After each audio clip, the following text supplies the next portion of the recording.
जो शख्स अपने बीवी बच्चों से दूर रहता है किसी दूसरे मुल्क में और 5 साल तक बीवी बच्चों को नहीं मिलता, गुनाहगार है, क़यामत में पकड़ा जाएगा।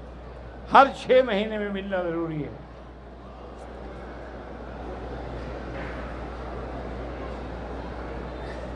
मोहम्मद इमरान 6 बहनों का अकलौता भाई था, जंग में रहता था, ज़ालिमों ने नाजायज़ कत्ल कर दिया।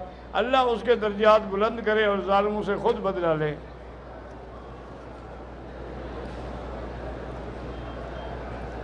मेरी वालदा फौत हो गई, अल्लाह मग़फ़िरत फरमाए। जो लोग भी फौत हो गए अल्लाह सबकी मग़फ़िरत फरमाए।